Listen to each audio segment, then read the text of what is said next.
All right, all right, all right. As Matthew McConaughey might say, let's start the space. I'm a little early.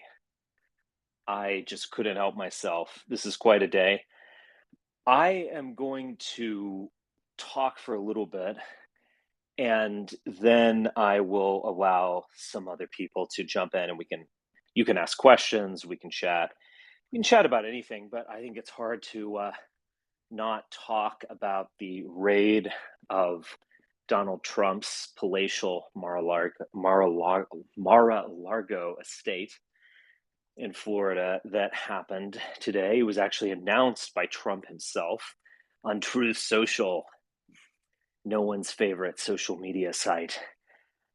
Let me just get a few things out of the way first, and then I'll go into a bit of a philosophical understanding of what is happening, and then I'll talk about what some of the reactions to this could be. So, first off, as you might have heard, it's the date of this is very interesting for two reasons. First, this actually is the anniversary of Richard Nixon's resignation from office after the Watergate scandal in 1974. Interesting. Now, that, you know, remarkable but not seemingly impossible coincidence. Pretty interesting, though. Um, but there's another coincidence. And I don't know if you noticed this, but Donald Trump was vaguely hinting at some kind of announcement today on August 8th. And he again announced this on Truth Social. There was a photo meme that was ready to be passed around of a picture, kind of a cool, dark picture of him wearing a MAGA hat and 8/8 2022. That I saw that. I was thinking, all right, I think he does want to get in this before the midterms, which many people were questioning. I also noticed that people were talking about the fact that it was occurring on August 8th. That is 8/8. And they're like, oh, he's doing it again. He's signaling through code to his white nationalist base, and they're going to rise up and engage in violence or something. Okay. Um, I guess I would say about that, maybe, in the sense that this is a guy who in 2016 was retweeting Mussolini memes, and we remember the Sheriff Star incident with Hillary Clinton. Now, some of this could be chalked up to boomers not knowing what the hell they're doing, and that's reasonable. But I actually think it did go darker than that. I think there was a kind of playful nudge with Trump, and that he does seem totally out of control. But and his speech patterns are, uh, crazy and garbled. Often, you sometimes don't even know what the hell he's talking about. But I think he does say things in a pointed manner. Those retweet of it's better to live one day as a lion than a million years as a lamb, or whatever exactly Mussolini said. Um, I do think he was aware that he was doing this when he claimed to not know who David Duke was, which is completely preposterous.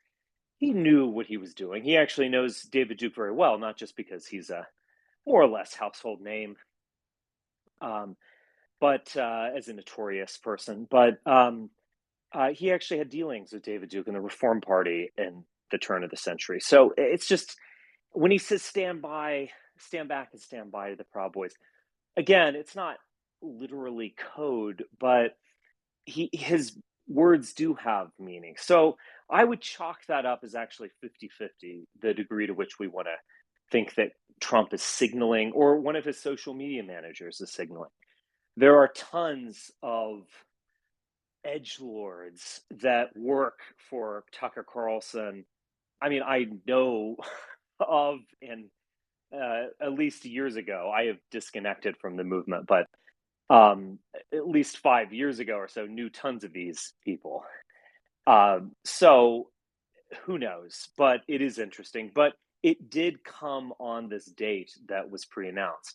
The other aspect to that is Rachel Maddow got her hands on a memo from the DOJ, which was apparently leaked. It might have been leaked from the top. That was kind of my little conspiracy theory about it. Of course, I don't have evidence for that, but it's just my sense. But it was a memo that reaffirmed Bill Barr's previous memo saying that any investigation into a presidential candidate had to come from the top. That is, it had to be approved by the attorney general himself. And Merrick Garland was reiterating this, reinforcing it, saying that this is the policy. And I think a lot of liberals jumped on that as, oh, he's not going to actually do anything. And, Garland's just sitting on his hands, twiddling his thumbs or whatever. He's not going to really go to the mat with Trump. He's afraid to. He's out of touch. He believes in some kind of non-polarized America of the 1950s when we would do things for the good of the country or so on. I mean, Richard Nixon certainly resigned for the good of the country. He did not want, I mean, to his credit, he did not want to go through an impeachment and a possible conviction for the good of the country. We obviously don't live in that time anymore. We live in a time where, you know, no election is treated as valid. Mostly, at least in this last example, mostly by the right, but you also did see a little bit of that on the left too. There's just a kind of legitimacy crisis and hyper partisanship that does actually precede a civil war. So those are just some interesting little tidbits. But I wanted to talk about the coup itself, that is January 6th. Now, I think at this point, it is very difficult for anyone to believe that there was not an attempt, an illegal attempt, even if they thought what they were doing was legal, an ultimately illegal attempt to keep Trump in office for 4 years. So it wasn't a full coup d'etat, but it was and even using words like insurrection might be a bit much, but it was seditious and it was an attempt to disrupt the normal functioning of government. That is clear. And, it's fine a year and a half ago to say, oh, the crowds got out of hand and Trump uses bold rhetoric like you have to fight like hell, but he always uses bold rhetoric.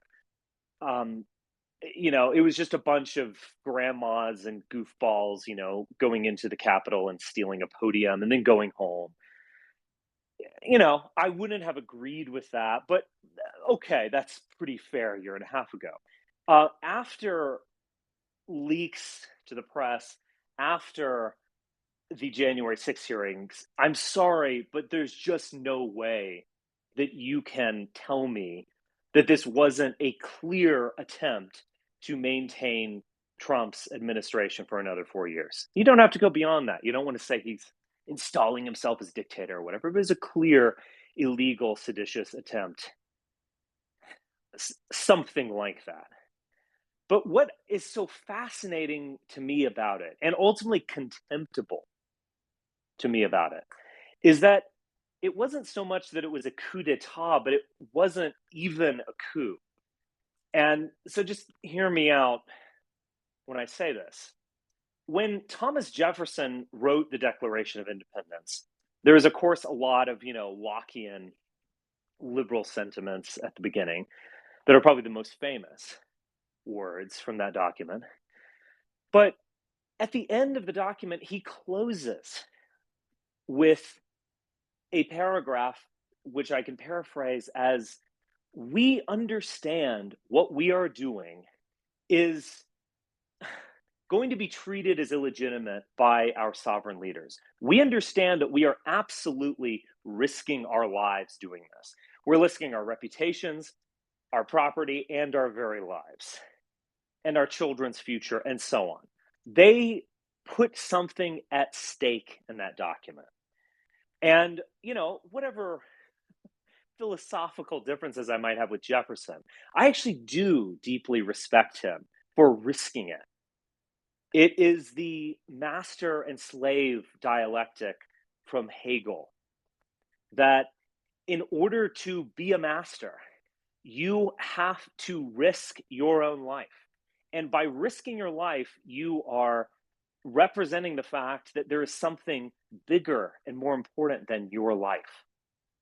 That is, you could call that honor, you could call that reputation, you could call that even some recognition from the person across from you. But you are going to battle someone to the death and risk your life for something higher than your life. So you're no longer a mere animal who merely wants to eat, shit, fuck, and survive. You are a human being in the sense that and by being a human being, you say that there is something more important in my life. Now, that is something I can respect. I don't necessarily agree, of course, with all the coup attempts throughout history. I'm sure I disagree with, who knows, most of them, or who cares? You get my point. And I certainly don't agree with Donald Trump's attempt to maintain himself in office. But why I hate January 6th is that it wasn't even a coup, because none of these people were ultimately willing to risk their very lives. They wanted to do something that was legal, quote unquote. So they got these buffoonish, quote, conservative intellectuals to, engage in some kind of equivocation and bizarre interpretation of a clearly written document to claim that they could do this. So they wanted to make it legal, quote unquote, but of course it would never be viewed as legitimate. It would only be viewed as legitimate by, a portion of the Republican base, in fact. And so they ultimately weren't willing to risk anything. I'm drawn back to a famous scene from January 6th itself, where a woman was a normal woman. She had been involved in the fracas in some manner. She was being interviewed by the press, and she said she was complaining about being maced. I can't believe that they were using tear gas. I got maced in the face. And then they said, "Well, what were you doing?" And she was like, "It's a revolution." Well, if you are engaging in revolutionary activity, you are putting your life at stake. You are risking something. And you are not in a position to complain about being maced. You should be applauding your adversaries for their generosity or stupidity to only mace you, because you are engaging in revolutionary activity. Therefore, if you don't win, you lose. It's all or nothing. I said, if you don't win, you lose. If you don't win, you die. That is a better way of phrasing it. And there is something admirable, putting aside any commitment I might have, there's something admirable about someone willing to risk their life. But these MAGA people, they're not willing to risk their life. They claim, according to Tucker Carlson and some of these buffoons, they claim that the Ashley Babbitt's death was an assassination by the government. And we might never know the reason for why they did that. The reason why they did that is because Ashley Babbitt was declaring that the storm is coming and then was invading the Capitol. That's why she was shot. In any other age, there would have been bayonet fire against dozens or even hundreds of these people. Bastille Day, which is celebrated in France, that was in some ways kind of as buffoonish as January 6th. They were trying to release prisoners who weren't even in this Dungeness prison. Yes, dozens, I think well over 100 people died during that attack. No one complained. No one said that it was unjust. They recognized what they were doing. So what just fills me with such unending contempt about conservatives and their perspective on January 6th is that they never ultimately want to take responsibility and they ultimately want to have their cake and eat it too. So it's the like, oh, it was Antifa, or oh, it got out of hand, or we don't know why they used violence against these people. That was so unjust. We support Ashley Babbitt, but of course, Ashley Babbitt wasn't a QAnon drunken revolutionary. Oh no, she was an innocent woman concerned about electoral integrity or some nonsense like that. They were revolutionaries, whether they liked it or not, and they were recognized as revolutionaries by their adversary, but they were not willing to recognize themselves as revolutionaries, which is totally pathetic. And so you have this kind of schizophrenic, I guess I'm misusing the word schizophrenic, but you know what I mean, just this well, it is kind of schizophrenic in the sense that it's conspiracy theorized. This kind of schizophrenic attitude towards January 6th, where no one's responsible. Uh, it got out of hand. Antifa did it. It was in fact legal. Marjorie Taylor Greene will say Antifa invaded the Capitol, but I would vote to object against the votes again. They're just all over the place, and there's ultimately no integrity, even among people who are engaging in revolutionary action. Just own it. But again, you engage in this action, and this kind of thing ultimately happens. There is more than enough evidence to indict Donald Trump. Now, whether he'll be found guilty, whether he'll ever go to jail, I kind of think he might be found guilty, but I doubt he will ever serve jail time for this. First off, just the logistical fact of that, but putting that aside, there is more than enough evidence. And yet these conservatives respond to this of like, oh, why is this happening? We live in a banana republic. They're out of control. Well, nothing made America resemble a banana republic more than January 6th. But anyway, I will leave it at that. One other thing I wanted to say to get the conversation started. I have always been someone who has poo-pooed the notion of civil war. So, civil war was a big meme on the internet in 2020. Being involved in right wing circles and white nationalist circles, I've heard this so many times about how one day, the good Americans are going to rise up, or some variation on that. Antifa will start attacking cities, but the good conservatives have all the guns, so they'll win. I've heard this over and over, and I've always poo pooed it. Not that something like that couldn't happen. I mean, there's certainly violent Antifa activity in the world, and there can be things like civil unrest, but it's not a real civil war. With a civil war, there is a battle over sovereignty. So there's going to be two partisan sides who are going to battle for control of the capital and ultimately control of the country. And I would add to that there are going to be two competing elites that want control of the system. The problem I see with the notion of civil war, among other things, is that the elites aren't on the MAGA side. So if MAGA wants to engage in a civil war, it's going to be treated merely as criminal activity, or at worst sedition like January 6th. There's not going to be someone who will come to their aid. There's not going to be billionaires, of whatever variety, or foreign governments that are going to be willing to lay down with them. And the fact that no military, well, for the most part, no major military instrument supported January 6th leads me to believe that the military will not be on their side. There's not going to be a split or anything like that. The military in America, they're good boys. They'll kind of follow along with the system.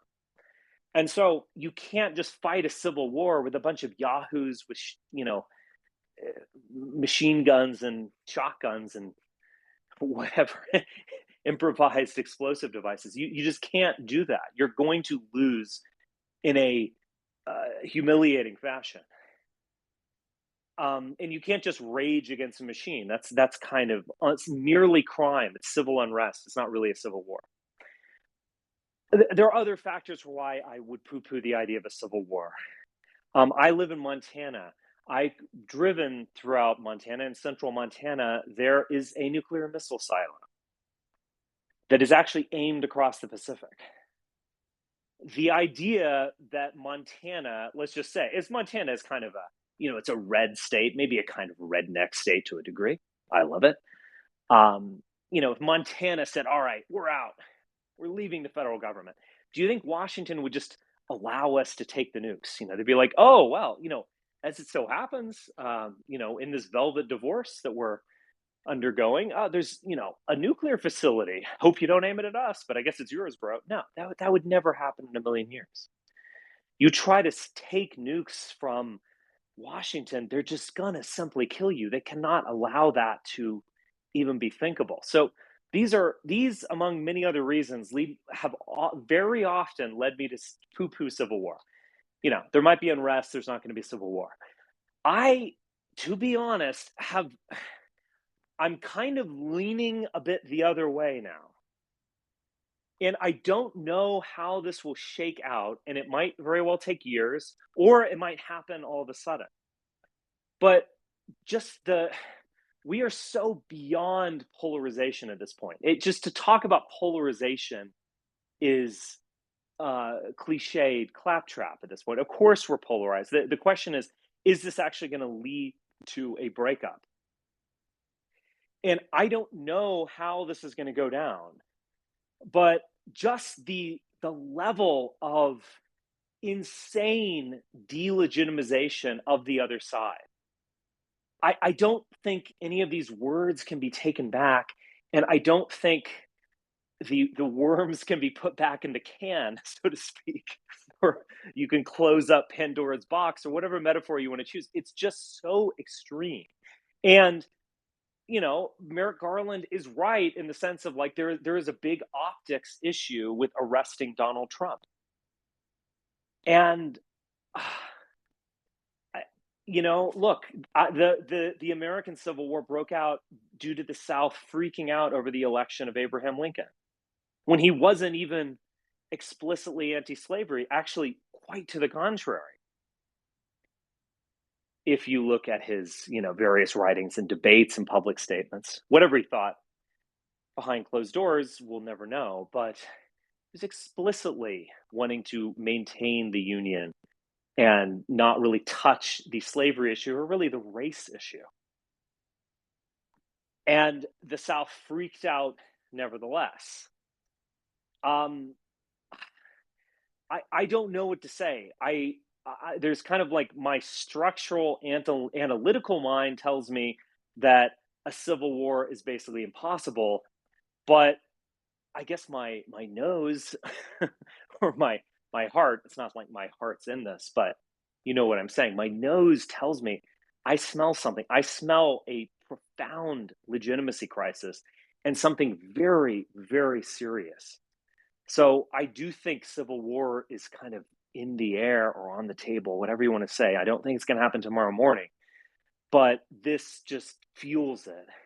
And there is going to be some kind of climax to this ongoing episode.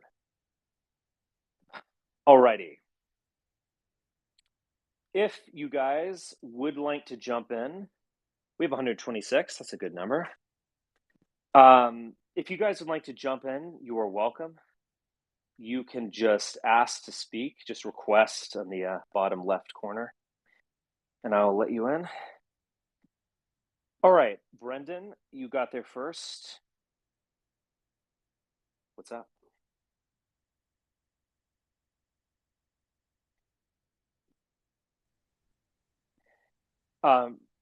Yeah, just unmute yourself, Brendan, and you can speak. Oh, thank you for making me speaker. Hey. Yeah, I was just thinking that there seems to be a desire to break up the United States from both the outside and the inside. I'm sure China and Russia would love to see us break up, and that's what they want us to do. But it's also the ones who fantasize about civil war in the country are the ones who sympathize with China and Russia the most, and that's the Republican Party. Yes. There's no question. And I mean, I've talked about this a lot in other contexts, but there's this fascinating thing about this flip of like Russian or Kremlin, I should say, propaganda and sympathies, where previously they would look to the left in various manifestations. But I think now they are primarily looking to the right as a kind of site of, at the very least, disturbance of the country, but kind of delegitimization of the country. I'm sure there are some counterexamples to this. There actually is a pro-Russia left and so on. But I think on the wide scale, they're going to look right, and I do think it is fascinating that the right is in this state, that they feel correctly that they don't control any institution, and they're the ones engaging in a kind of delegitimization. Though they are doing it while waving the American flag, which is an interesting contradiction. But there's no doubt that that type of thinking is primarily on the right. It's primarily conservatives who think this way, and outside groups can take advantage of that.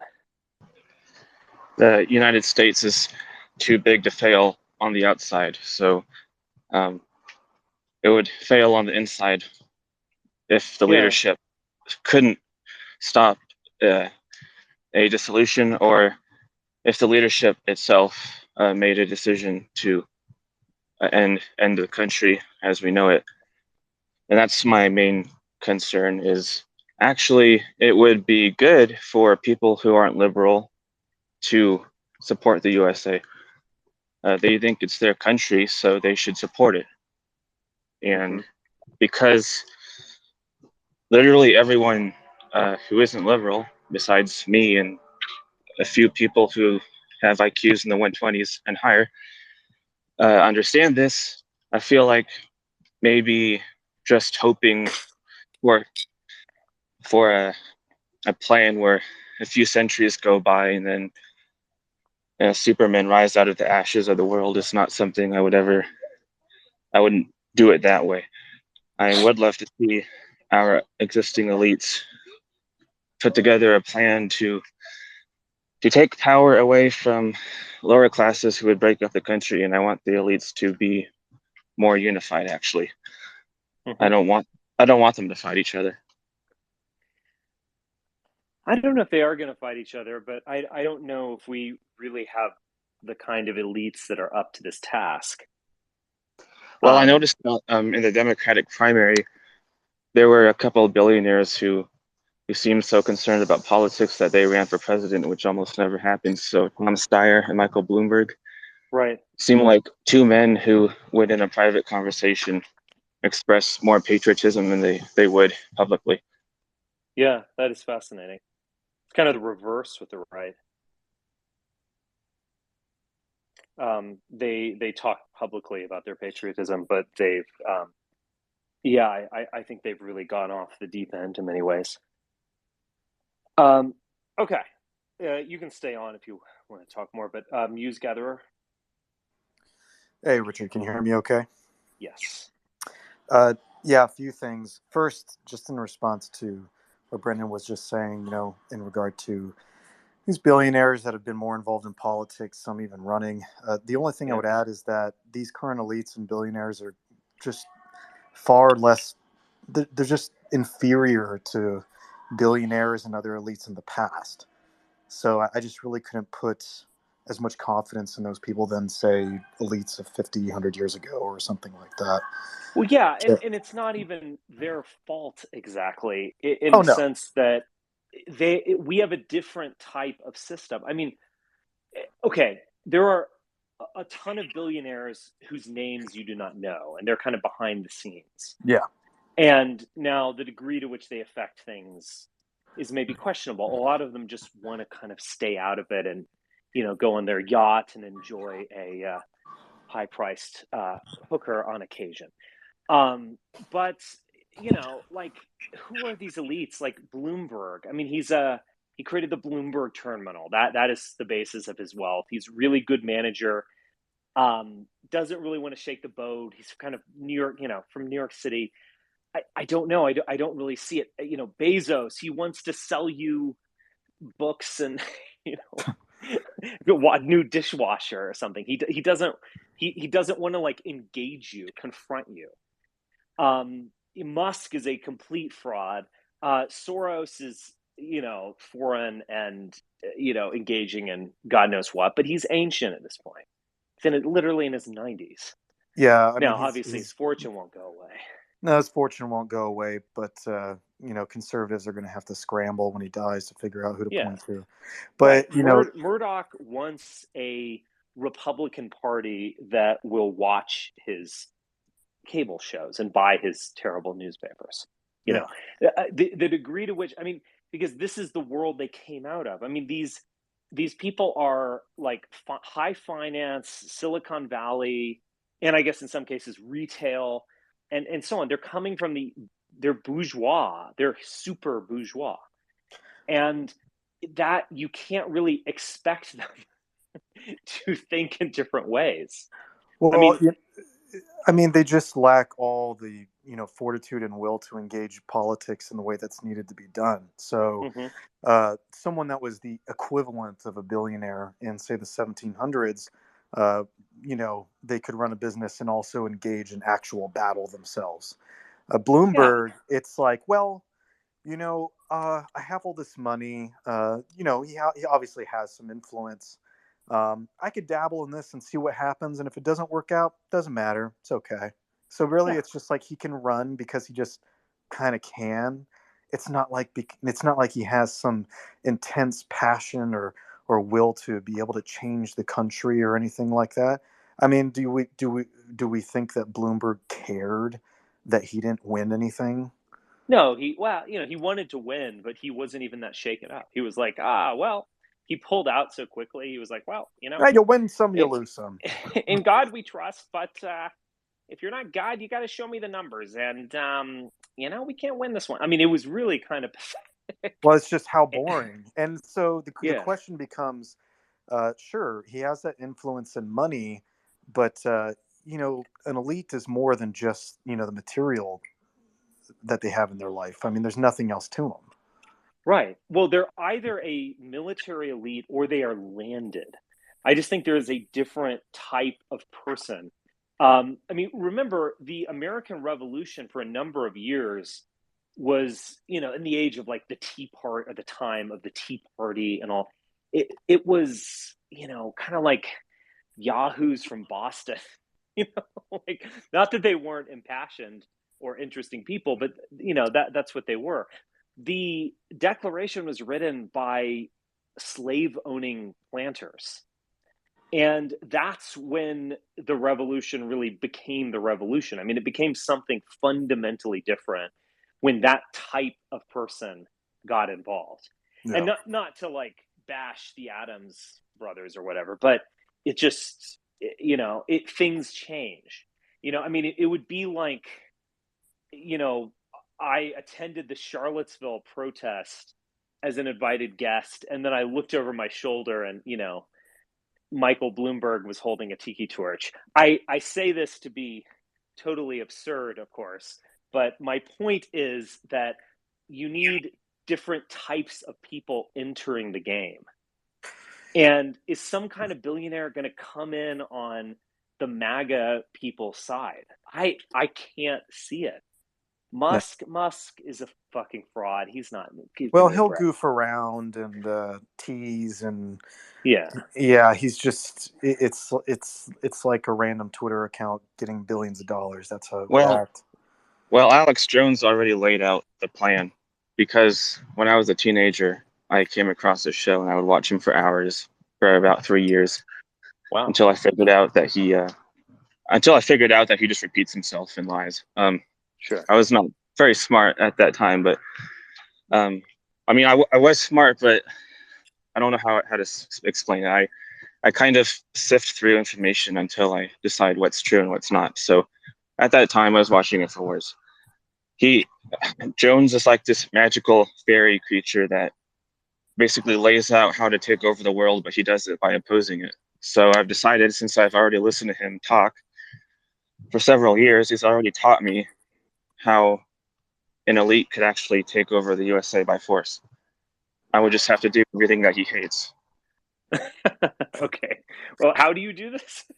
I guess we might not say it publicly, but well, it sounds so ridiculous that I could just say it here. okay. Um, so there is a class of elites who they have billions. I wouldn't say they're multi-billionaires, but they have billions of dollars. Yeah. And they kind of just, they're not political. Sometimes they do philanthropy, but they just stay out of the light. And it's all of these guys who actually just kind of put up with the system. They don't like it.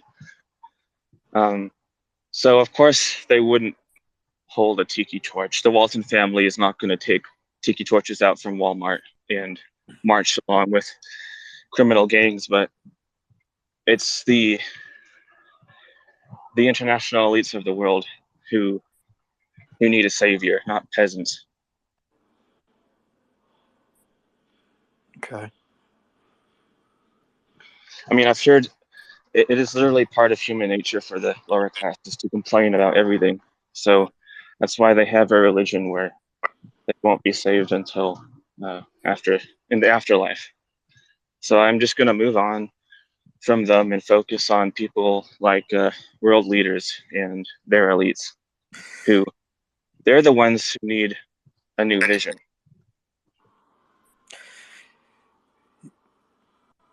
Sure. I mean, the only thing that I would say is obviously it takes something to be in the position that these quote unquote elites are in today. But they are also, like I said earlier, the weakest form of them in decades and centuries. And this is all propped up so artificially. There's no thumos behind these characters whatsoever. They just need something more than money. Right. They need someone to give their money to. Well, sure, they need someone to give their money to, but that in itself also requires them to have some balls. I think it's about connection to your money and skin in the game, right? That's why landed and military aristocracies are more involved in politics. Nobody is actually regulating tech companies, nobody's regulating Amazon. So, why would these people be interested in changing the political landscape at all? Yeah. Because if they don't, they're going to lose all their money. Well, And I that's mean, something they're going to have to. they support establishment Democrats. They're not supporting far left causes. So their money is safe as long as, politics as usual continues, basically. There's no reason for them to change anything, though. They live in fear of the world population and they don't know what to do. And they don't have an imagination. All they know how to do is make money. So they actually do need a way out. And they need a group of people who sell them the way out. I think I agree. They completely lack imagination. I think you're also giving them too much credit just for merely being in the position that they're in. No one else in our lifetime is ever going to get into that position. So they have to team up with people who have imagination, who are willing But they're to take not going to, is the problem. Like, Yeah. Like I actually think I think it might have been Josh Neal. I like to give credit. He's on this call. I just saw his name. He might have first put this into my mind. Maybe the one and only time that I've stolen an idea from Josh as opposed to the other way around. Just kidding. But so what he said is that, like, there's a fundamental asymmetry between, let's say, the George Soros of the left and then Republican millionaires or billionaires. And I could even throw in, just even if you're not quite a millionaire, you're living fine. Is that they their way of doing philanthropy is like giving to their church in a kind of tithing like manner, maybe throwing like $100 at some, you know, internet entrepreneur or something, because they think he did a good job. They kind of like to be entertained by this YouTuber, writer, whatever. But it's kind of like reactive. So you go out there, you put yourself out there. You're Caitlin Bennett. You go take a picture of yourself holding a machine gun at your local college, and then a multimillionaire gives you $10,000, and it's like, hey, awesome job. The left does not operate that way. They create what they want and then they staff it. So they have a vision for, like, we want this new institution. We want this new website. We want this new kind of lobbying effort. We want this new social protest movement. And then they go and staff it. So they have the end goal in mind. And it's very hard for me to find these right-winger donors who think like that. I mean, it's kind of like the Enrico Fermi question of, where are they? Where is there alien life in the universe? Well, where are they? Why haven't we been visited by them? They could be engaging in civilizational development for 1 billion years. Why haven't they encountered us? So it's a good question. And with the, when it's like, oh, we hope we find these conservative billionaires who are fed up or whatever, it's like, where are they? Why haven't they been here like 50 years ago to do something worthwhile? It's because they're all kind of like, they're doing some weird grift or something. They're playing some weird angle, like short-term angle, or they're just throwing money at some guy they like or whatever, and nothing's really being accomplished. Nothing's moving forward. So you do need money to do this. And it's just kind of endlessly frustrating. But at the end of the day, it is really on them. It's not like they haven't heard someone say things that are important or that they haven't found someone with talent. Like, there are these people out there, but these guys are just so dense that I'm not really going to shed too many tears if, like, I don't know, the socialists take over and, kill them or something. Because it's like they're not willing to, they don't have a vision to fight. If you're going to get out of something, you have to have a vision. Like, I guess it's like an addendum to that famous line of, if you're digging yourself in a hole, stop digging. But you also need to see how to get out. I have a vision. They don't. I have one, but I want to bring up the numbers for 2020, the election. So Trump got 74 million votes and Biden got 81 million. There were also people who didn't vote, and the people who voted third party, and then there's people who voted but not for president. I added up all those numbers, and it turns out everyone who could have voted but didn't vote for either Trump or Biden adds up to 84 million people. And that's even more than what Biden got. So there is this part of humanity that doesn't actually care if they get cued or not. And I'm assuming those 80 million, that's like the underclass and like total idiots.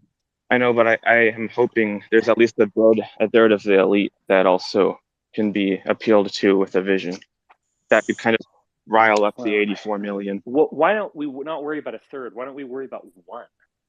Yeah, but you also suggested that these elites and billionaires are afraid of what word you use, the population or the populace. I don't see that at all.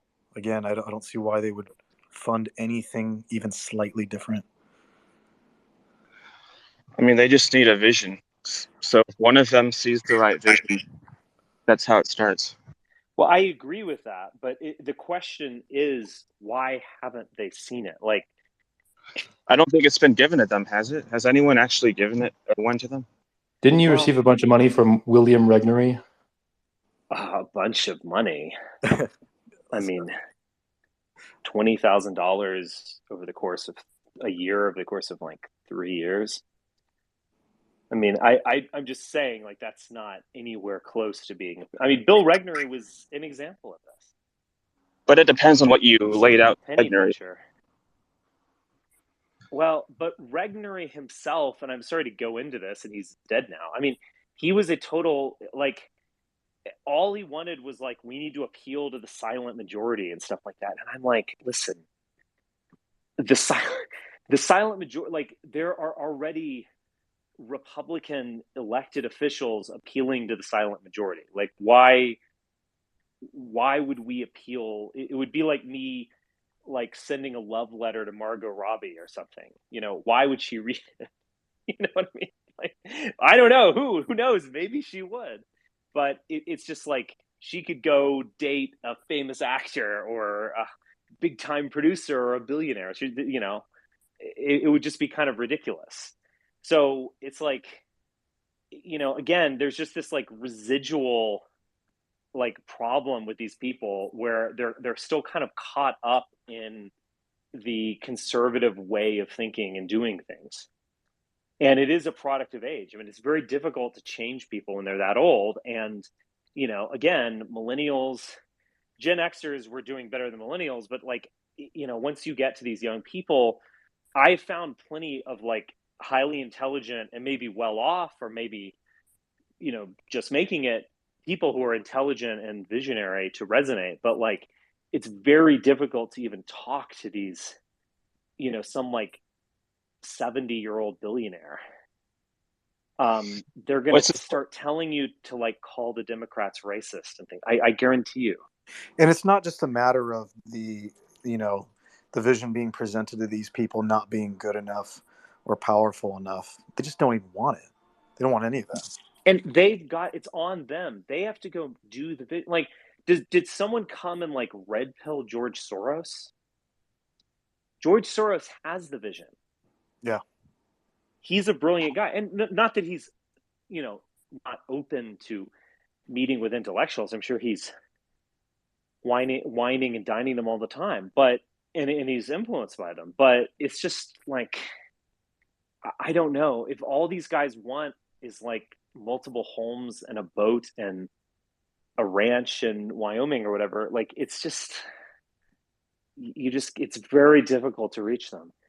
How many millions have these boomer billionaires, billions have they given to like their churches? It's an incredible amount. I just wanted to ask you a question, Richard. Sure. I'm sure you can hear me. Just wanted to get your take on the election, whether or not you think it's stolen. 2020? Yeah. It's just no, like I do deep not think state, like so. Arizona, you know, like flipping blue, just like because of Biden somehow. I don't know. No, I do not think it was in the slightest bit stolen. All right. So you actually believe that like the majority of people in Arizona just voted blue? Yes, you should easily believe that. And Georgia as well. Now, the one thing I would say is I kind of, and this is just like a personal opinion. This is not really a legal opinion.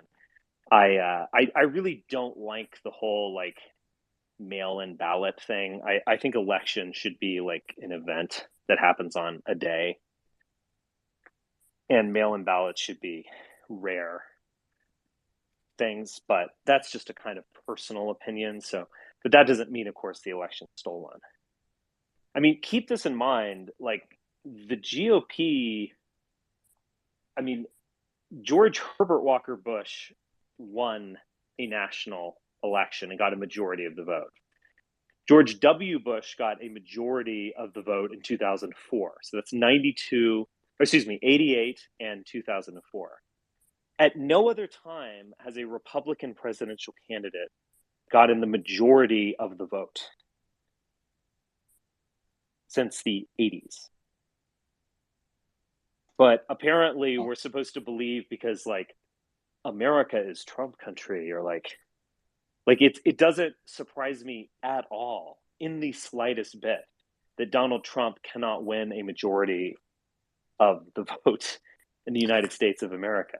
It would be abnormal for him to do so. I mean, George W. Bush won a majority in 2004 on the tail of the Iraq War and so on. Do you think Oh, I'm sorry. Just real quick, do you think the spectacle that Trump was creating during his campaign, with all the rallies and packed houses, and packed they were, with all the people waiting out around these Hmm. places, do you think that's also kind of fooled a lot of people into being in complete disbelief that he would lose the popular vote? I mean, all the people that you would see at any rally, they were already going to vote for him anyway. It's not like he was Right. out there changing minds, but But you in need enthusiasm. That counts for a lot. yeah, well, Enthusiasm is like 3% or there something. was a lot of yeah, there Yeah. was a lot of enthusiasm. He created a huge spectacle of it, and everyone that hated him also saw these rallies as well. And I think a lot of people just, I mean, I've heard people say these things. They would be like, "Look at that!" I mean, they would literally see like a rally in uh, Florida and just be like, "See, how could he lose? Look how Right. many people are there." Well, this is the reverse of the Pauline Kael, who in 19 I don't know if this is apocryphal or not, but in 1972 she said, "No one I know voted for Nixon. How did he win?"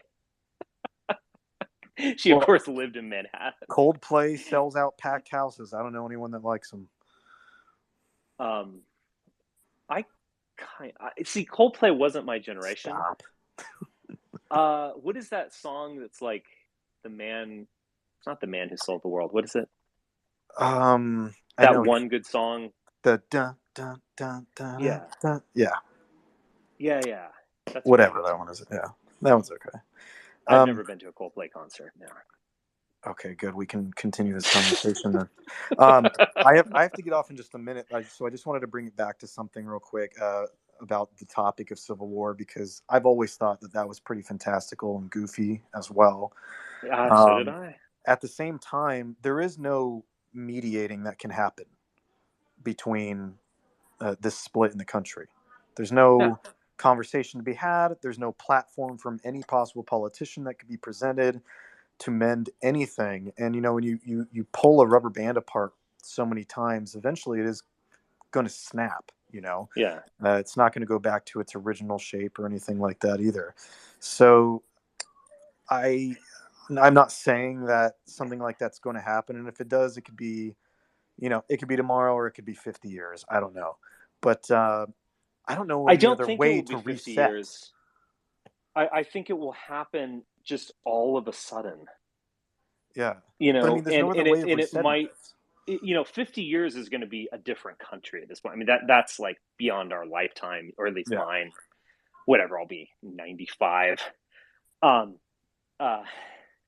Maybe I'll be taking part in a revolutionary activity from a wheelchair. But yeah, it's like things can happen very fast.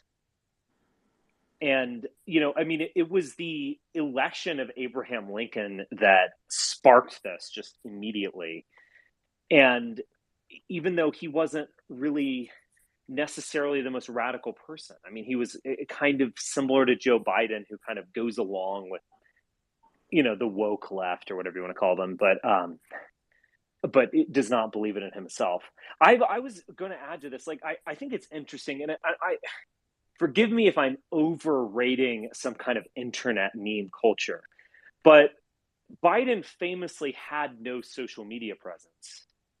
And during the primaries, Democratic primaries in the election, and he just won on back to normalcy. Like, I'm cool, guys. I'm not radical. I'm not AOC. We're just going to go back to normal. I'm basically a Republican, and it's cool. And he was kind of reaching the normie in that way. He was almost reaching them through older forms of media, like the television and so on. He had no presence, and I think he himself genuinely wanted some kind of reconciliation. And he's made these gestures over and over. Even I think it was like 6 months ago with the State of the Union on COVID, when he was like, "Look, this thing is winding down. Do we really have to have these endless battles over vaccine mandates? Like, let's just kind of leave it be and move." I mean, he's offered reconciliation over and over, and the right just they won't accept the olive branch. And I think it's kind of fascinating that his own social media manager just tweeted out a dark Brandon meme, because it is a kind of like, it is a I actually think there is like dark energy even in Dark Brandon, because much like in 2015 and 2016, it's all kind of ironic. They're using the other side's rhetoric, Dark Brandon, and no one actually believes that Biden is a fascist maniac, master of the dark arts. I mean, it's just ridiculous. But you're kind of embracing it and kind of almost making it so. But you're also just saying, fuck you. One of the big things in 2015 to 2016, for better and for worse, was the gas chamber meme. So it was this like child's cartoon of a gas chamber, and it would be like, baked Alaska putting Hillary Clinton in a gas, just something that's both threatening, I mean, almost like legally constituting a threat, in fact, but is also just kind of childish and silly.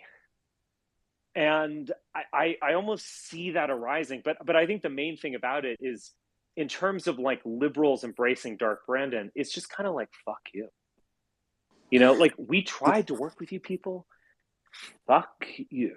Well, and then the immediate response from Trump's son was, look at them using Nazi memes from the internet, even though we just saw I saw that. We just saw months of dark MAGA and years of Trump with the laser eyes and everything like that. Yeah, look at your father retweeting Mussolini quotes. I mean, do you like not believe that the Democrats, like, based on like their sort of behavior, like they are like the real, hateful people? Like, dude, come on, this is just boring me. Okay, sorry. Here's my second question. Sorry, I just wanted to chime in to actually ask my second thing. I just wanted to ask one more thing, and then I'm going to mute myself. I got to do something. But with this raid at Mar-a-Lago today, yeah, what do you think this is going to do to the extreme conspiracy-minded right-wingers? Oh, they've set themselves up for this. I mean, not even like conspiracy-minded people, because we know that Alex Jones is going to be like, the Satanists are at it again. Well, I mean, like what they're going to create, and the pedophiles at the State Department or whatever. Like, we know what he's going to do. What I found interesting was like Michael Anton, who's Mr. kind of, I'm an intellectual and I'm well-to-do and I'm maybe not respectable, but kind of interesting. I've read my Machiavelli guy, and he basically said, like, whatever you want to say about Trump, the libs sure as hell hate him. So, well, he's doing something right. Like, if you're catching flack, you're over the target. It's this type of thing. So basically, they're going to look at what happened and just be like, well, he must actually be an awesome president who's challenging, the big finance and the billionaire class or whatever, because they're doing this to him. That's what like Michael Anton, Pedro Gonzalez is going to say, etc. It's just some kind of justification for remaining Republicans endlessly and kind of doing nothing ultimately. And it's a kind of martyrdom complex as well, because he's like, unless he's actually doing something, then he's going to lose. And I do agree with what Brendan was saying to some extent. Like, I think they fear some kind of unrest or just legitimacy crisis, that is the elite, more than they fear Donald Trump. Because, well, Donald Trump, 6 out of 7 days of the week. So Donald Trump's presidency was, okay, you got things that were kind of unnerving and somewhat radical, but like didn't have real teeth. Like, we're going to do a government shutdown because of the wall, or the wall itself, or the Muslim ban, or what have you. But, on the other hand, Donald Trump got rid of Obamacare. He never really did immigration. He lowered taxes for the wealthy, etc. He was just a pretty typical president. I mean, if you look at like 9 out of 10 things, there is no way to distinguish Donald Trump from a Jeb Bush presidency. He did exactly what Jeb Bush did. Well, now, I think the elite might get kind of mad at him for COVID just being incompetent and engaging in conspiracy theories. But he did do the vaccine. Now, at the end of his term, he was doing kind of wild shit. So that quote that came out today, like, I liked the German generals in World War II or whatever, like, that kind of shows a certain, animal instinct that he can descend into. And there was this guy who's this like not Vince Flynn, Michael Flynn. And then there's this other guy whose name I'm forgetting, who's this pro-Russian former military guy who actually was a general or something in the Gulf War II, that is. And he was basically like making these orders to remove all military bases around the world, orders that could never be fulfilled and that were just basically ignored or just went by the wayside. These were all just 11th hour type radical nonsense. I think they do fear Trump in that type of state where he has nothing to lose and he's just shooting from the hip and he's wild. But I don't think they fear like a DeSantis presidency or a Trump or a regular Trump presidency. But I do think they don't really like, J6, even if it was buffoonish, like, you're basically fucking with, the regulation of the system. And I do think they fear that. I do think they fear these types of people, a kind of hoi polloi guy who's hopped up on QAnon or something like that, and they do fear that. That is a threat to them. No question. One of the biggest problems with the Trump administration was how many unfilled vacancies there were for the entire time, and they couldn't get people appointed. And it was just because the Trump administration was never prepared to win in the first place. Yeah, because Trump wants yes men. He doesn't like bureaucracy. He just wants to be the one giving all the orders. Right, but it's like you probably saw that article in I think it was like Axios or something, that there's some kind of plan that the Trump people have of like, we're gonna do like a section 7 employee, so we're gonna be able to fire all of these bureaucrats who are just maintained across administrations. But again, who are you gonna like, what is he gonna just like install Twitter in the administration? I mean, nothing would get done. It would be total chaos. I mean, I don't think they were planning on winning. I think that's true. And then I think there's also just this kind of like lack of talent. And they're gonna call upon Republicans to do this. And think of how many people who he installed who were just like regular, like either libertarian conservatives or religious right people. He just installed them because there's no real talent pool. So I remember in 2016, the alt-right was like, Kyle Bristow was like, send me your resumes and I'll get you installed in the Trump administration. It was just all nonsense and wishful thinking. I remind myself, or at least I believe, that the USA exists because of Abraham Lincoln. And in fact, he's my third favorite man in history. And in order of favorites, it's Pharaoh Akhenaten, Julius Caesar, Abraham Lincoln. But Andrew Johnson is an underrated president. Knowing what little things I know about Lincoln is, he was like a nobody with not much of an education. He just read a lot, and then he became a lawyer and then a politician, managed the most insane presidency anyone could get stuck in about a month after he was sworn in and the Civil War started. And then the Constitution doesn't explicitly ban secession, so he had to wait until they attacked Fort Sumter. And then he had to use the Navy to blockade the South until the war ended. And then he got shot in the head afterwards and died. But just to achieve all of that with an insane country of people who can't get along with each other, I think that there needs to be a 21st century Lincoln, but like after he wins, he needs to show no mercy this time. Anyone can be Abe Lincoln. I don't think so.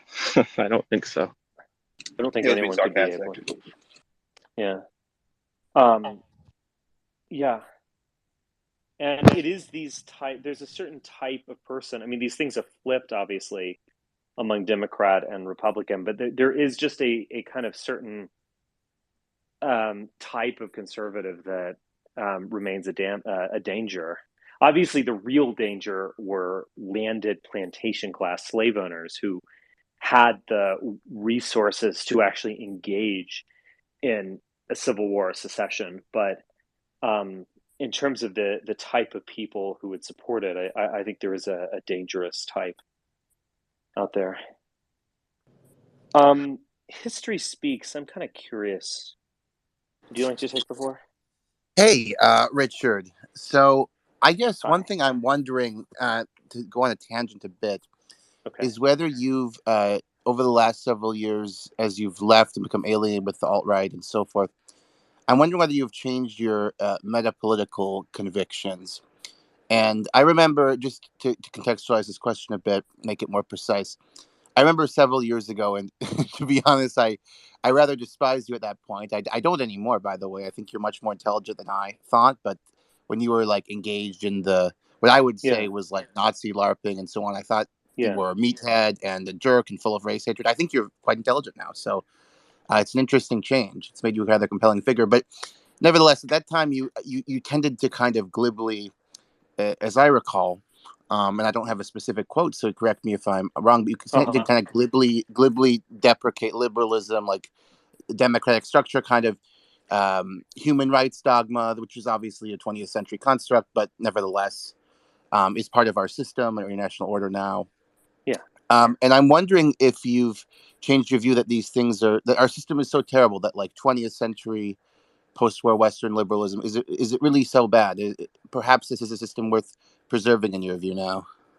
Well, I would say that I haven't really fundamentally changed a lot of my meta-political ideas, because in many ways it might be kind of difficult to prove this, but if you could just take my word for it, in many ways I've returned to insights that I had in my 20s and 30s, that I kind of, in that crazy Trump time where I felt like I could just almost like will myself onto center stage. Like I could just like jump on that train and ride it to the promised land. I think I lost touch with principles. So I would say that I don't think my my ultimate meta politics have changed, but I would agree with your statement, like the international order, in current America, like it's not ultimately that bad, and I could imagine a hell of a lot worse. And I actually, on the last space I did, I was talking about this in relation to China and Russia and some other things. But I guess in my defense, I have said these comments, but maybe they weren't the things that were emphasized by me or by the media or whatever. They weren't things that I stressed. Like, I remember when I first got into politics in like 2001 or 2003, when I was very young. I was in my early 20s. I just out of college. And I kind of got taken in by the anti-war movement and like the Ron Paul stuff. And all of that is based on this notion that, the American empire is just evil. And if it would just go away, we could just bring all the troops home and everyone would get along and we'd like freely trade with one another and so on. I really fundamentally think that is delusional.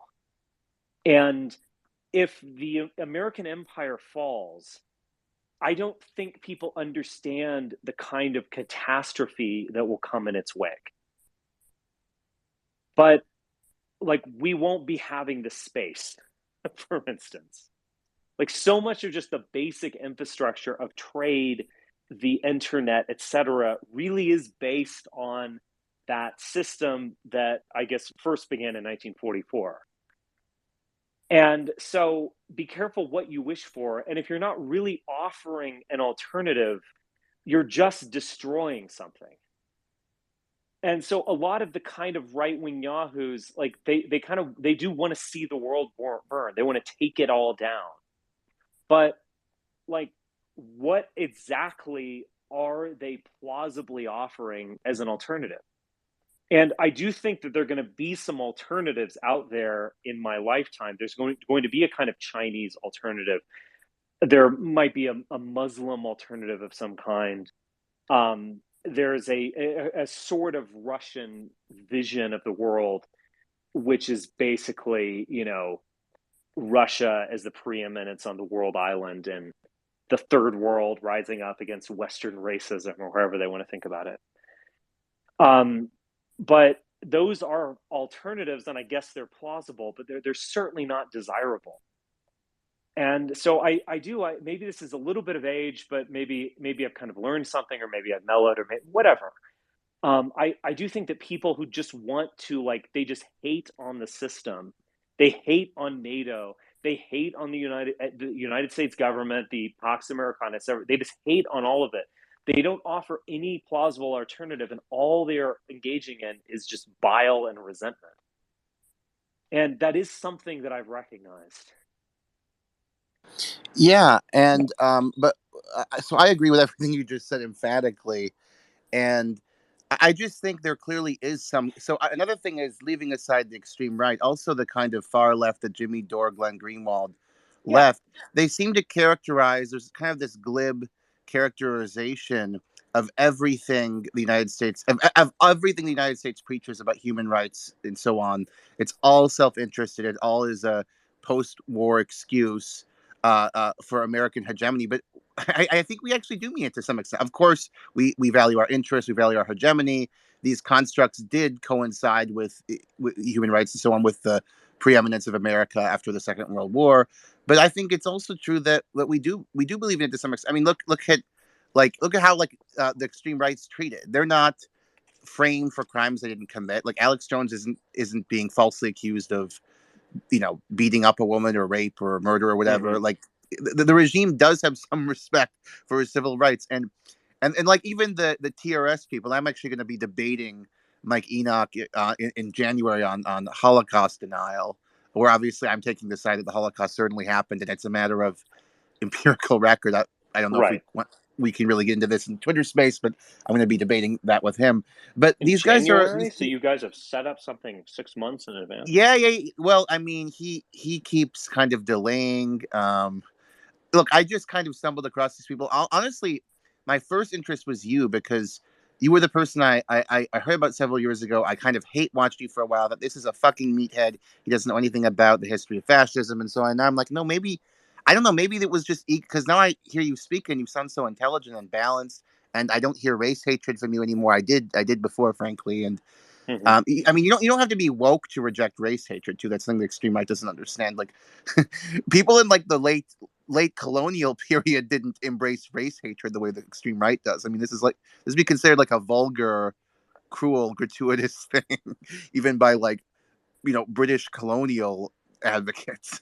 But regardless, has there been, just to kind of specify this into a question, let you speak again, has there been a change in your sentimentality? Do you feel like you're coming back to a more American sensibility about race, where people have different views on race? Not everybody is going to embrace woke liberal views, but that race hatred is foundationally wrong, and that our country is multicultural. Do you feel more open to those views? Well, yes. I mean, I think it is deeper than that. I mean, my views still are radical. I do think that quite a bit of, kind of like the TRS crowd that you're describing, I guess the way I would describe it is kind of pure resentment. And it is cruel and unusual, a lot of the race hatred, and it is this kind of almost like orgiastic attempt to say the N-word on a podcast. It's just this you have this just extreme burst of energy doing something extremely naughty and so on, but you're still kind of doing it on a podcast. But I do think there's like a tremendous amount of resentment. Many times resentment is understandable or correct or well placed. you are properly resentful.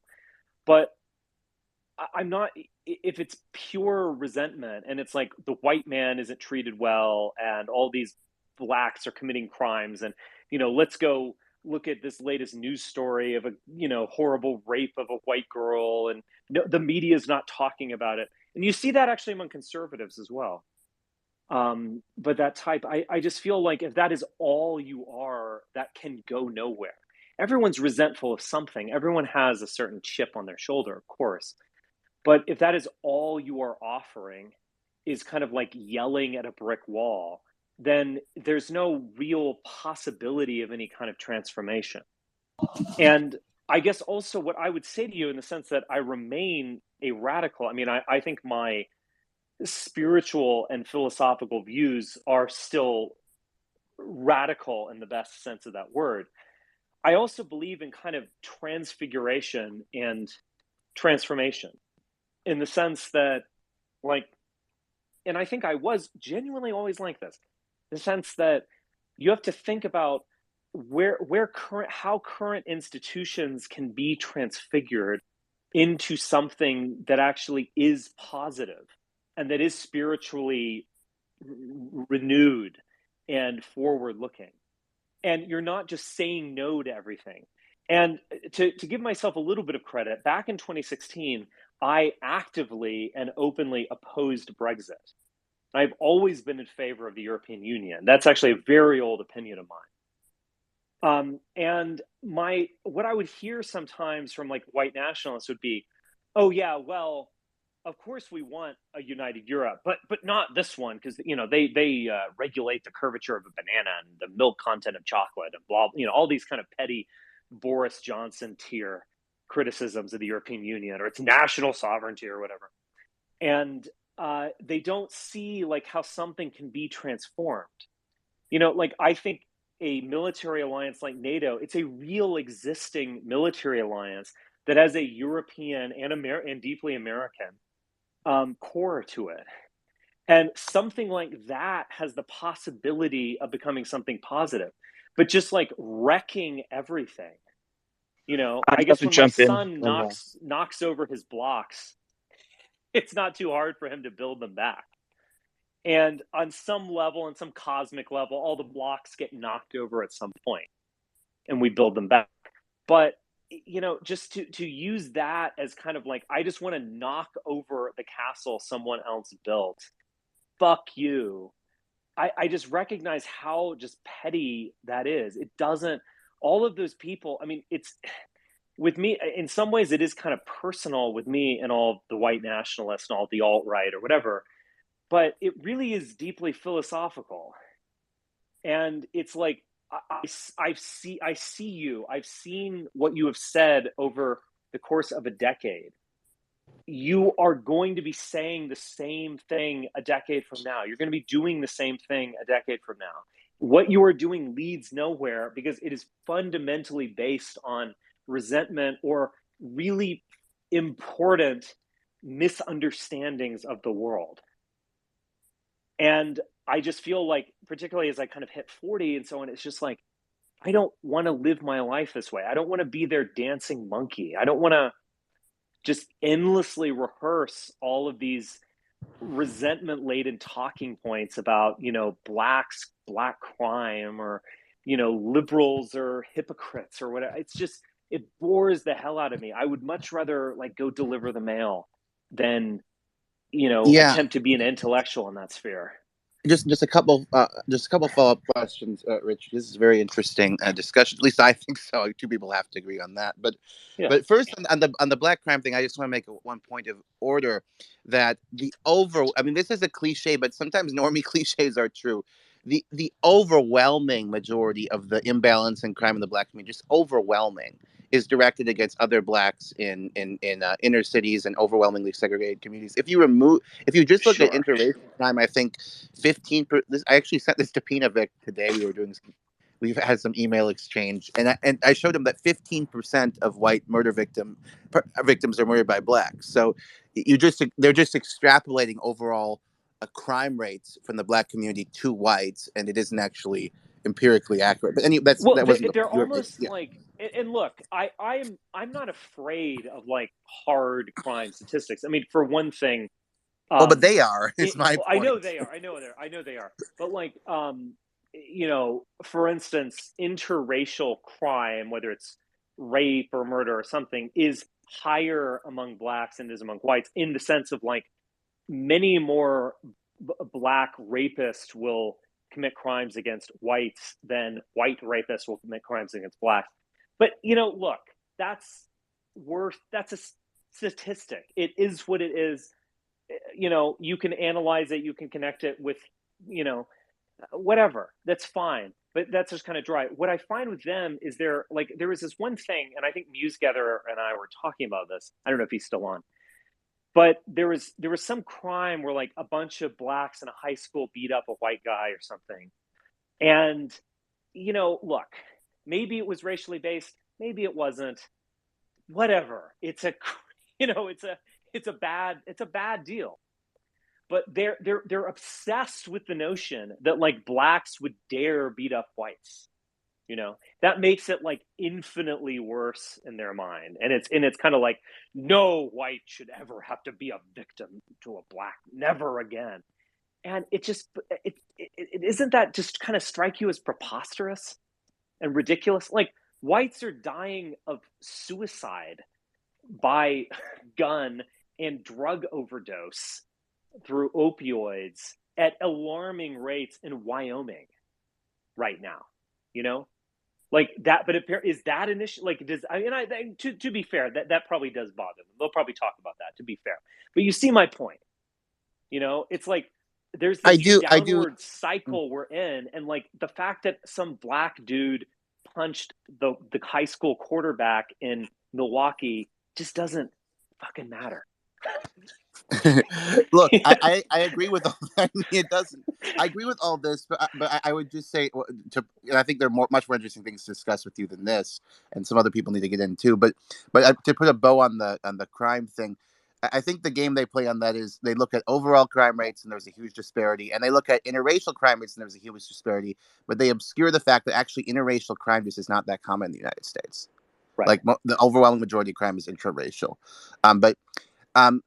One point I want to challenge you on, then I'll mute myself at least for a while, let others speak, is it seems to me that you mentioned gas chamber memes earlier. It seems to me that because I remember I was hate watching you quite vigorously in 16, 17. So I remember this stuff. It seemed to me that there was actually some genuine Nazi LARPing going on, and that which is so strange, because I find that like leave aside moralism, which is boring. It's just stupid. It's anachronistic. The Nazis were not white nationalists. They had contempt for many, Poles, Russians, and so on racial grounds even. But wouldn't you say the movement actually did have substantive Nazi LARPing or Nazi content? And do you feel embarrassment that someone of your obvious intellect and even, the capacity for empathy, which I think you show now, do you feel embarrassed and self-critical of the fact that you were associated with that, or do you reject the premise that it was Nazi LARPing? And I'll mute now. No, I don't reject your premise. Yeah, I mean, I feel like some of the comments, they were just. I mean, I guess in my defense, I did feel at that point that like I was almost, I was the figurehead of the movement. I almost kind of had to manage the movement, and to manage it, you kind of have to be bold, go big or go home. And so the Hail Trump thing, I had no idea that would become the total insanity that it became. But I obviously knew that I was doing something very provocative. And it was kind of TRS-y, you could say, or alt-righty in the like online internet sense. And I guess in my defense and others' defense, I feel like we felt like we couldn't help but win. And there was this kind of drunken like feeling of just, be outrageous. It's hilarious. The coin, you're going to flip it 100 times. It's always going to come up heads. Like, it's just this kind of, carefree, kind of drunken state.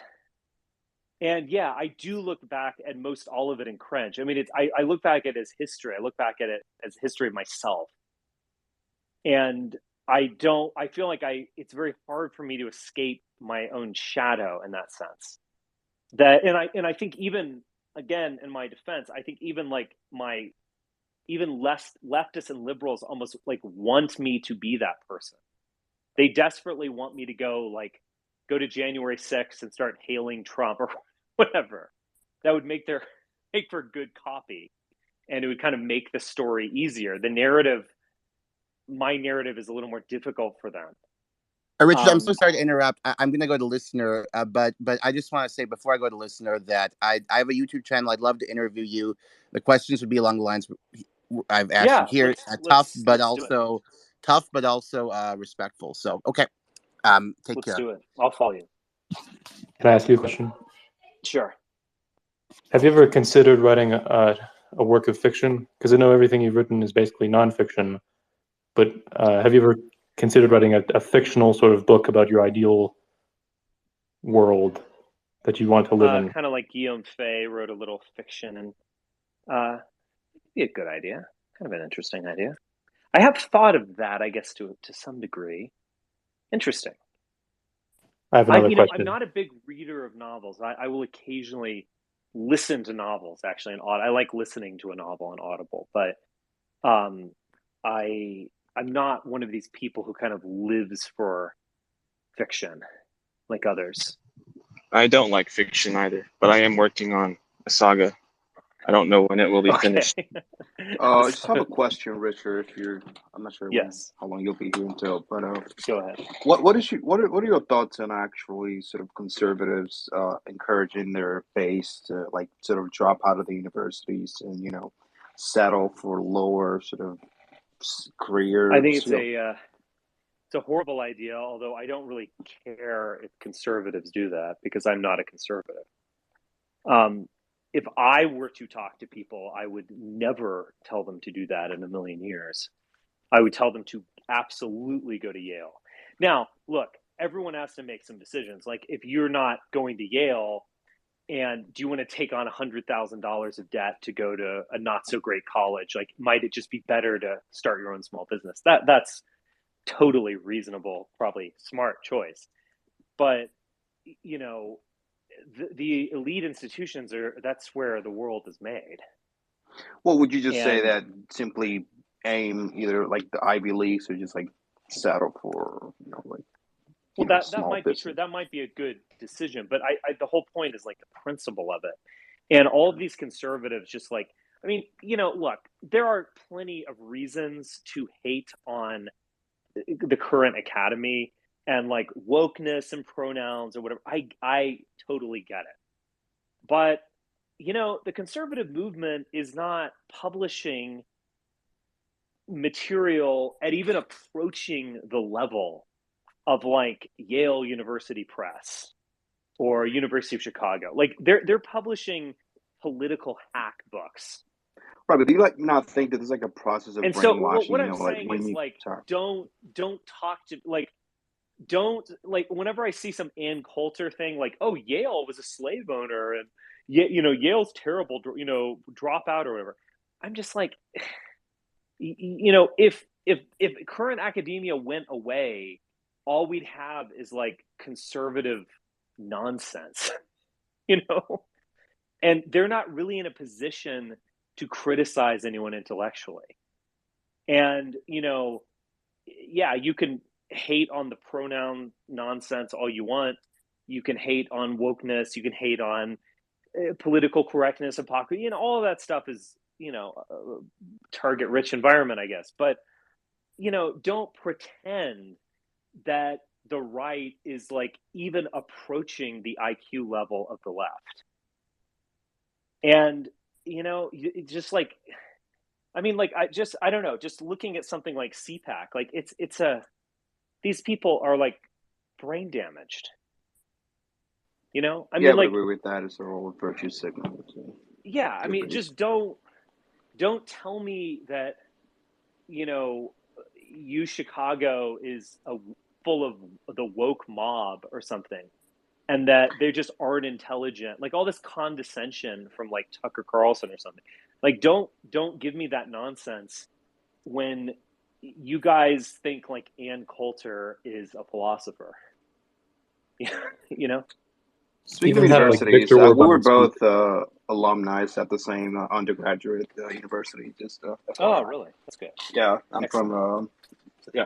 Anyways, so just to finalize my question, if you were to be a conservative, you mentioned that you're not. Would you encourage, let's say, the conservative base to, considering the state of the universities today, where there's like just brainwashing, whatever. Well, sure, because I'm not a conservative, and I want conservatives to lose. So I would absolutely I would encourage them to not participate in. Well, no, I'm sorry. You misunderstood my question. So if you were to be a conservative, hypothetically speaking, would you encourage the Republicans or the youth, whatever, to go to universities, considering the liberal brainwashing? If I were a conservative, I would, but I'm not. Okay. So it's. Yeah. But what is the possibility of those conservatives coming out, still believing what they were, taught as, in their youth? Well, I think it's fairly high because if you are smart, if you're, these people are called midwits, but I think maybe they shouldn't be bashed to the degree that they are. I mean, if you're smart, you'll kind of go with the flow. Like you'll realize that if you want to get a job at this law firm, or if you want to work in Hollywood or whatever, you've got to take like the Ben Shapiro approach, kind of. Absolutely not the Ben Shapiro approach. If you want to work in Hollywood, you've got to kind of dot your I's and cross your T's, and not cross your I's and dot your T's as Ben Shapiro. I mean, Ben Shapiro is toxic in Hollywood where he tried to work. Well, I mean, like just the approach that he took, where just in order to graduate from Harvard University or whatever, I think it was Harvard Law School, he just went along with it. He didn't need any of that. Like his commentary is no different from people who graduated from Texas A&M.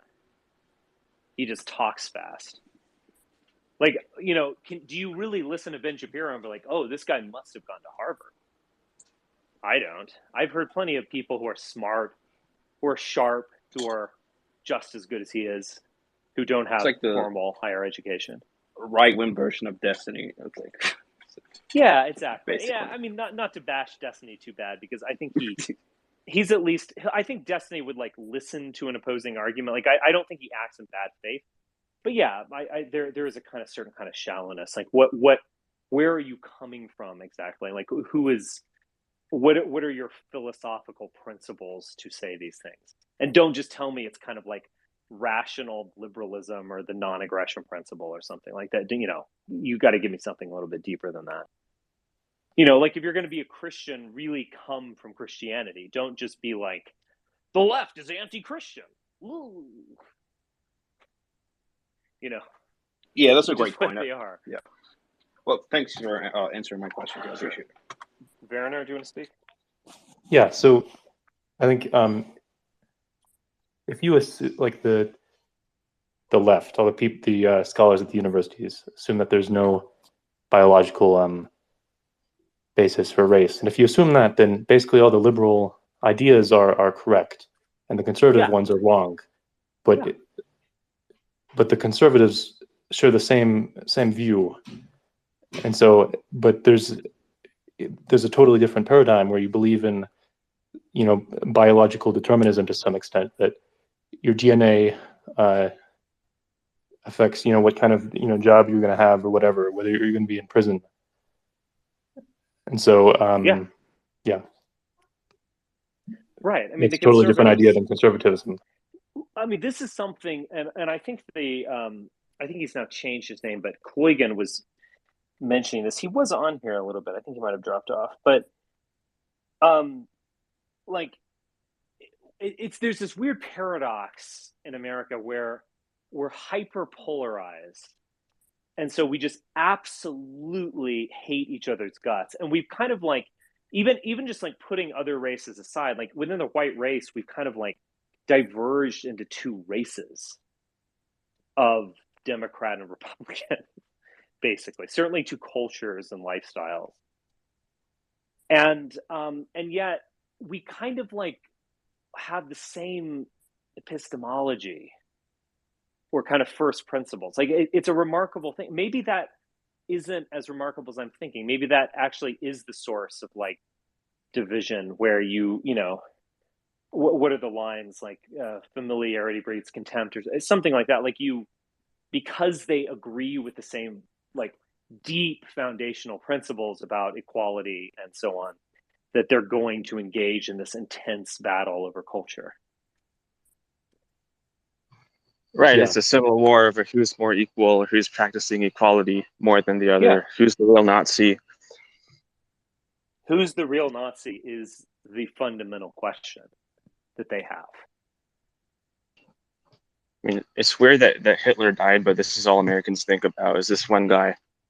I actually don't think about him as much as Americans do for whatever reason, but I have a constructive question.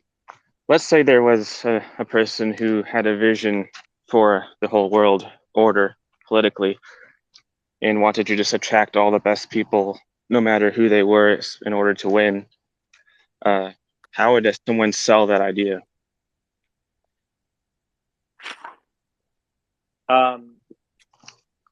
There would have to be emissaries in the artistic world.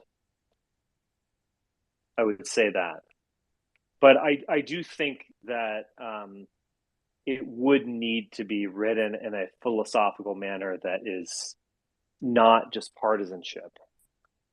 You know, this kind of way in which very few political books, like in the current sense, like just political books that are published by like Regnery or like, I don't know, Thomas Crown or, you know, Simon and Schuster or whatever, they're like milk, basically. They curdle in a few months even.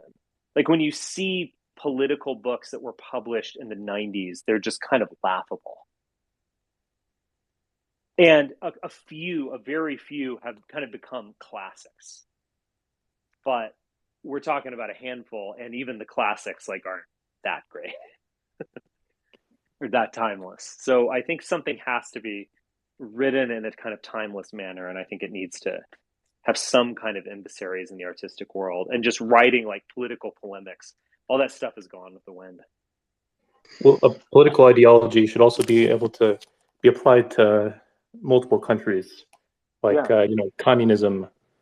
It could be you know, applied to many different countries. But if you're just a conservative and you have some grievance with the existing system in your own country, then it's not applicable across time, but also not applicable across other parts of the world. Yeah.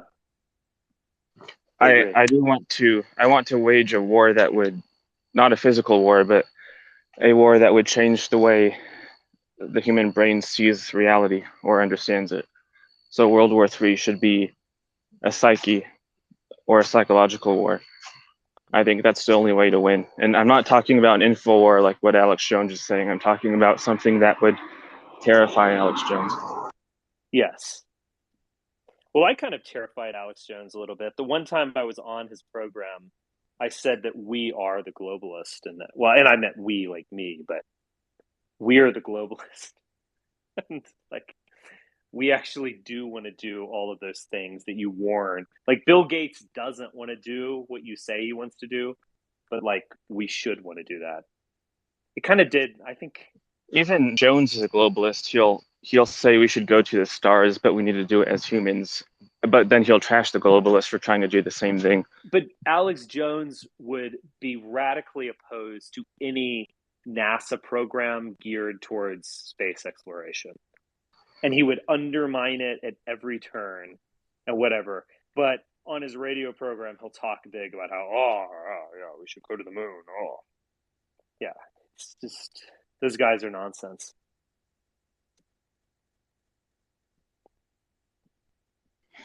There is a way that, so the brain has two hemispheres, and I think it, like this two hemisphere thing has got out of control. I think there needs to be something put in people's minds where they can't escape a new way of thinking, no matter which part of their brain they use. So they have a binary dot. They're like a computer with zeros and ones. That's how people are. And there needs to be a way of thinking where they're forced to think like a quantum computer, where they can just reinterpret anything backwards and forwards, so they don't have to be reactionaries all the time. That's something I'm working on. I have another question. Okay, let's do another question. Then I think I might call it a night a little. What's your opinion on burial versus cremation? I would go with cremation. The notion of being preserved and then locked in a casket for many years has always kind of horrified me. I don't have claustrophobia. I'm fine in cramped spaces, but I don't know. I have been around death, and I've really just reacted very poorly to like the current funeral arrangements that people engage in. It's just always struck me in bad taste. I would like to be cremated and sprinkled and, in a stream, or, Big Lebowski style thrown off a cliff or something. Don't you believe that a certain... Can you hear me? Go ahead. Yeah. Don't you believe a certain part of yourself should remain in the place where you and your ancestors lived? No. I'm not blood and soul, so I belong all over the planet. And I'm part of something much bigger than some plot of land where my ancestors lived. Part of the cosmos itself. Okay. I don't know. I don't go in for the kind of trad dirt worship.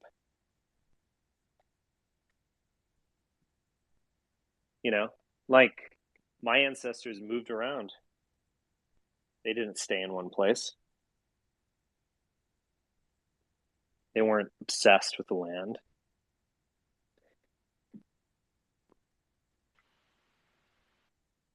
All right. William, you have the floor.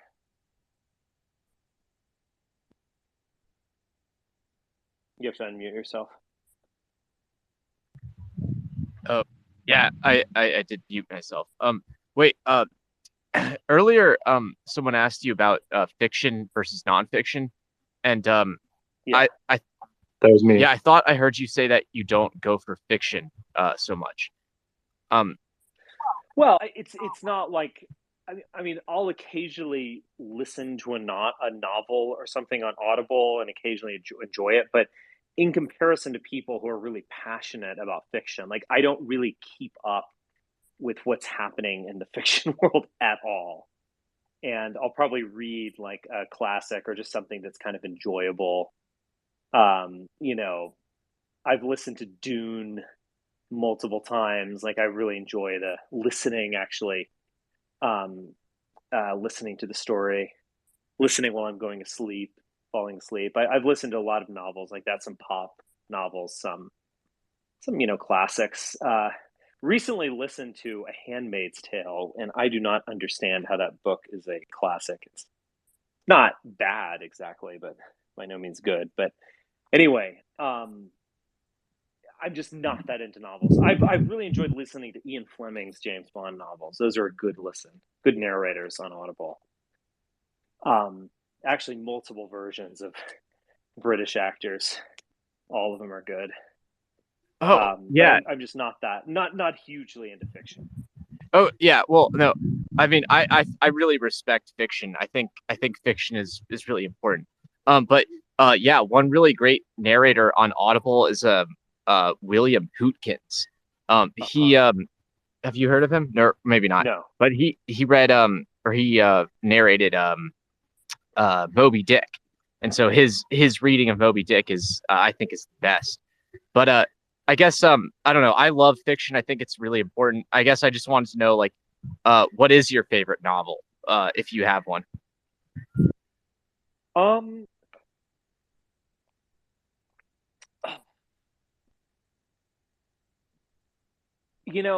in terms of the novel I've listened to most times, it probably is Dune. And I've also listened to like Casino Royale and On Her Majesty's Secret Service multiple times. Excellent. Yeah, Dune is awesome. I've read that book like 20 times. That's not exaggeration. That's probably not maybe more than I have. Yeah.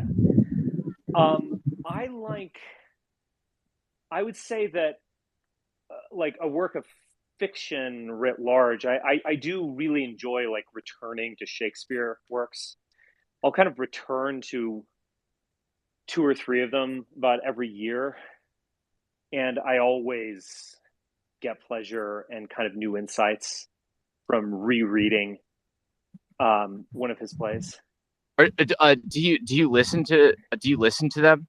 I have. I kind of do both. I was an English major in college, and I would do that. I would read it because it's Shakespeare's modern English, but of course it's the vocabulary is tremendous, and it's obviously 1600 English. It's different than what we're speaking now, but I would read it, and then I would kind of like listen to either a like audio production or watch one of those BBC productions from the 70s or 80s. The BBC did the complete works. Some cool actors in that, like Derek Jacobi doing Hamlet and Ian McKellen doing Macbeth. And I would just kind of watch it. And I remember when I was in college, I got to a point where I was just watching Kenneth Branagh's Hamlet production, and I was just like following every word. And I think a lot of times, particularly sometimes if you go to a production of Shakespeare, I think for a normal audience member who's maybe approaching the text for the first time, it can just get totally lost. It's like they're speaking a foreign language, or they're speaking Old English, as you'll sometimes hear, which of course they're not. And I remember it wasn't that I memorized the text. It is that my kind of mind had kind of almost learned Elizabethan English like a foreign language or something. And I was just like listening to it. Anyway, just kind of rambling about stuff. No, that's good. Yeah. I think it's really, listening to books, because language was spoken before it was written. And apparently, like ancient people, when they read text, they would read it out loud, even if they were by themselves. So yes, it's totally valid to listen to a book. In fact, it's even more valid to do that. And it's totally valid to re-listen to it over and over again, because there's so much stuff that you might miss the first time or second time or 12th time even. So no. That's cool. I'm glad you like fiction. I was just giving that recommendation out there. Also, what's your opinion on Moby Dick? I really like that novel, but I just want to know, I mean, I remember loving it when I read it in high school. I have not reread that in some time, so that should be on my list. God, I mean, it's if you want during the day, but if you want to, I really would. If you want to listen to it, the one that's read by a guy named William Hootkins on Audible, it's riveting. Like the narrator is like on point. Like every sentence, it's like intonated and just like it's emotionally anticipating the next moment. I think it's great. So if you want, how many hours is this Moby Dick on Audible? You could listen to it on like twice the speed. I think it's like I don't do that. I listen to one by one. Yeah, I don't. Yeah, I might do that if I'm listening to like a YouTube video. There's a reason they're saying it at the pace that they're saying it. Like I don't do the 1.5 or not to mention 2 or something. Yeah. Well, I mean, if you know it, yeah, if you know. Yeah, call me Ishmael. I mean, if you know it really well, call me Ishmael. Excuse me. Yeah. Wow. Yeah, if you know it really well, then if you listen to it fast, you'll just pick up each like cue. But I think it's about like 10 hours off the top of my head, more or less. No, or more. It's not that long. It's not that long. Let me find it, but I swear it isn't. But anyway, that was just my input. Because I think fiction is great. A 350-page paperback is like 8 hours or so. So I bet it's more. Anyway, maybe it's not quite as long as I remember. All right, Obvious, you get the last word. I think I'm going to call it a night. Yeah, g'day, Richard. How you doing? G'day. G'day. Yeah, I really enjoyed that Audible ad. Have you had any sponsorship dollars in the time you've been famous, Richard? Any sponsorship deals? What do you mean?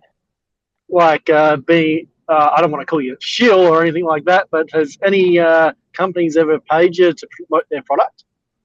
No, I think they might pay me to not promote their product, the product of their competitor. The closest I got to that was Ray-Ban sending me a cease and desist order. Really? For a tweet that someone tweeted out a meme of me wearing Ray-Bans, and they made it like a Ray-Ban advertisement. Okay. And I just thought it was funny. Like Ray-Ban has some slogan that was just totally like "be bold" or something, or okay, something very Nietzschean, very Nietzschean. Dare to dream, or something like that. And I remember that I just retweeted that, and Ray-Ban sent me a letter. They're like, this actually does constitute, this is not free speech. This constitutes illegal advertising. I don't know. Who knows? Illegal advertising. Well, I only in America. Well, yeah, exactly. That's what we care about. I mean, because you can like wear Ray-Bans. That's obviously legal. But if you like pretend as if you're using another company's IP to promote yourself, if I was like, I'm going to do a podcast on Star Wars, that's obviously perfectly above board. But if I'm like the official Star Wars podcast by Richard Smith, like that's different. You know what I mean? Anyway, isn't there a particular cat boy that took down the fucking tweet? I was like, I'm not getting sued by Luxottica. Isn't there a particular cat boy that really likes those Viper 80 sunglasses? I would have thought they'd have a bit of a case against him about that. Well, I think the Viper, the Pit Viper or whatever, the sunglasses, I think they actually said they were like donating all profits to the SPLC or some crazy thing like that. Yeah, fair enough. I agree. No, I think actually Nick Fuentes might be crossing. I don't know. I'm not a lawyer. I'm sure that guy's in a bit of legal trouble. Yeah, but I think you are kind of crossing a line if you like, for instance, if I were to brand myself as Richard Spencer wearing Ray-Bans and they were kind of a little too obvious, I think that might be a line. But we're getting in the weeds here. This is a question. What does the panel think? Like, they're going after Trump. The Proud Boys are charged with sedition.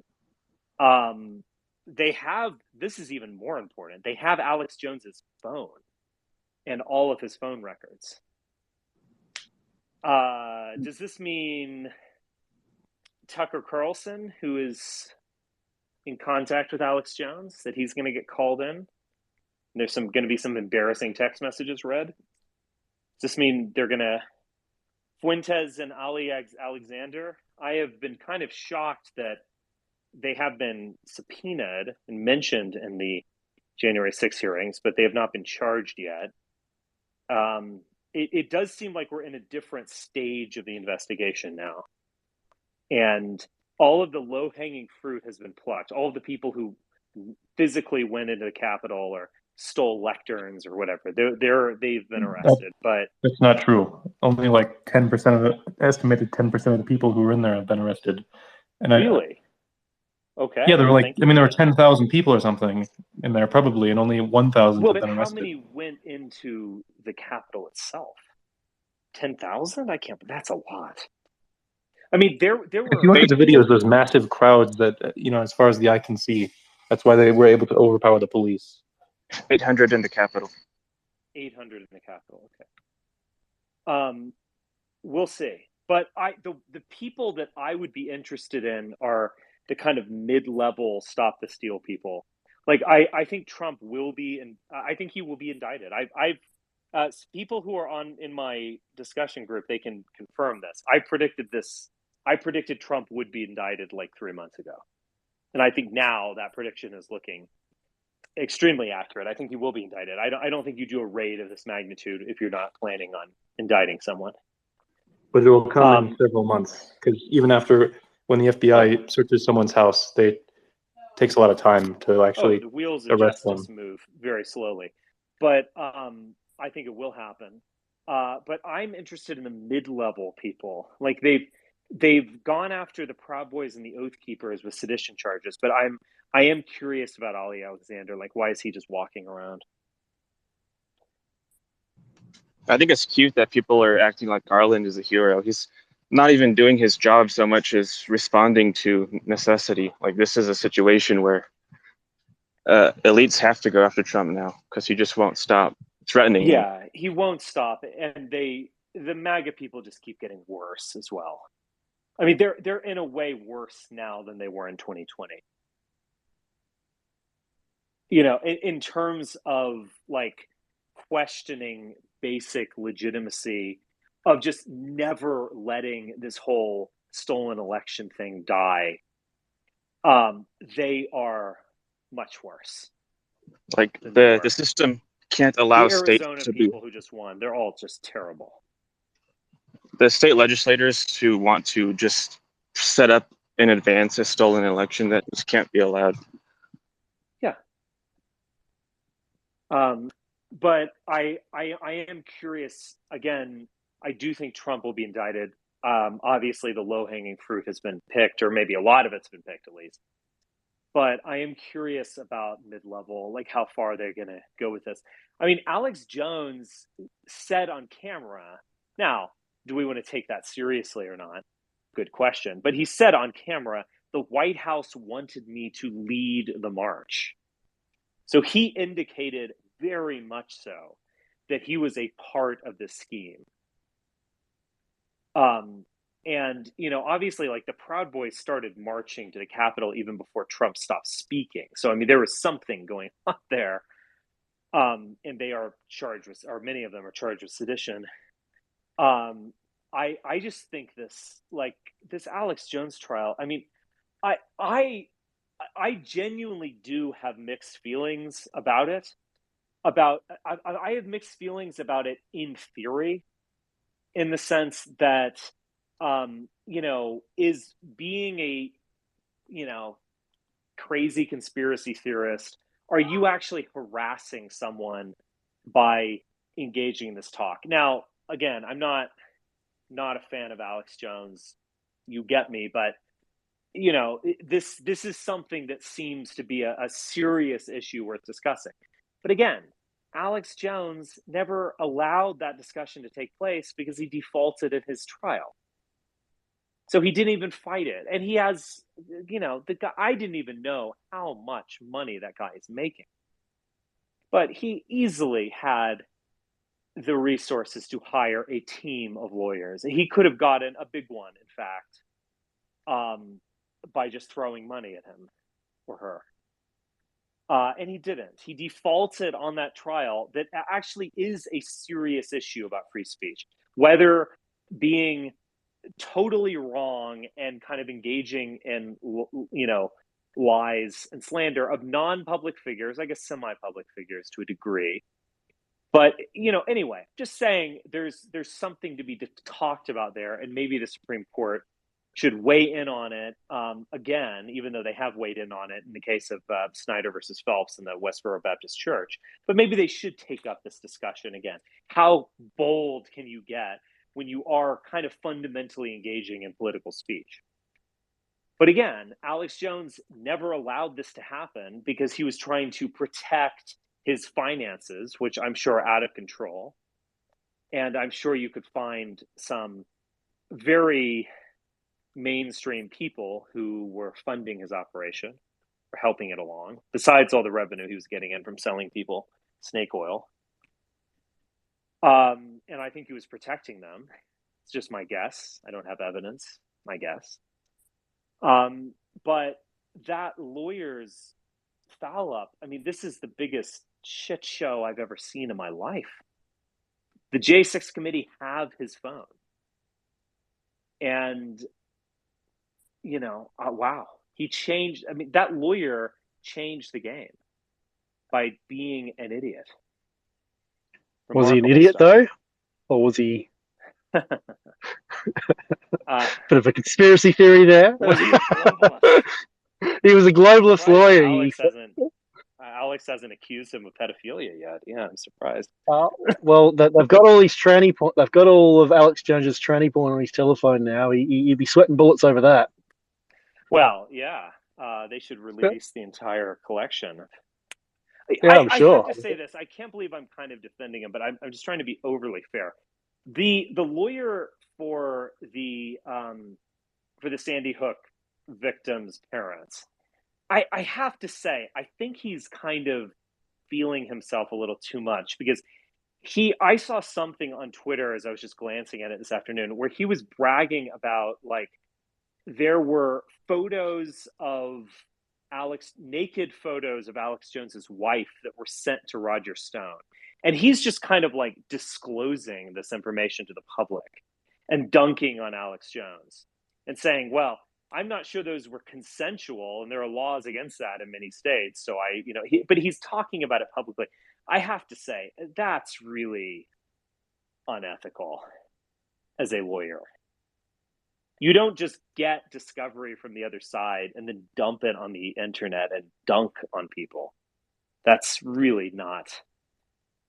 I mean, no one's going to probably hold him to account because everyone, the people who matter detest Alex Jones, but nevertheless. Yeah, I'd have to agree. I got a good Irish joke for you, Richard. You want to hear it? Oh, good. Yes. All right. What's more Irish than eating potatoes? Having sex with your cousin? Close. Not eating Sister. Potatoes. What? Not eating potatoes. Okay. All right. In the sense that you're not eating anything at all. Yeah, you might be starving. All right. That's it. We've got some edgy humor going on here. They're famished. Okay, we're stopping. All right. This is in bad taste. Do you think there are any? It's not. They won't kick you off for Irish humor, Richard. They won't kick you off for Irish. I don't think they will kick me off for your edgelord humor about the little green people. Yeah. All right. That's enough. How did you develop your anti-Irish bigotry? Are you an Episcopalian or something in Australia? No, I'm an Anglo supremacist. Oh, I see. Yeah. Well, God bless you. Thank you very much.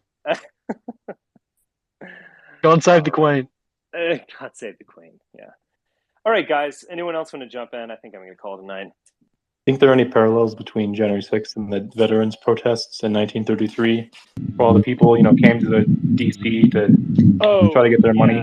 Yeah. Well, I mean, obviously, you're talking about the beer hall putsch, I presume. Sorry, what? I'll just presume that you're referring to the so-called beer hall putsch with Ludendorff. No, I think he was talking. You got a really bad speaker. You have a bad signal. No, I just can't hear you because there's this weird. I'm gonna mute. Okay, I muted everyone. You can't. Yeah. Okay. Okay. No, in America, not Germany, in 1933, there were a bunch of American World War I veterans who came to DC and camped out because they wanted money from the federal government, like a pension for being in war, and they got violent. I don't know enough about that. I'm not sure there'd be a parallel. I thought the obvious parallel would be something like the beer hall putsch, which was just a totally buffoonish, act.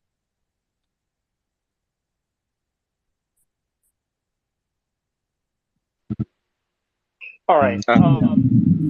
Okay, Bartomeu, keep it quick, and I'm going to call it a night. Yeah, I sort of like have a quick remark. I really like that. I'm like big into Ray-Ban too, and I just think that yeah, that's so I was like really glad that you like that, because those are my only sunglasses I wear. That was like not a very serious point, but a short one. Okay. All right, guys. I will talk to you soon. I apologize to all of my Irish listeners around the world. All right. Talk to you later.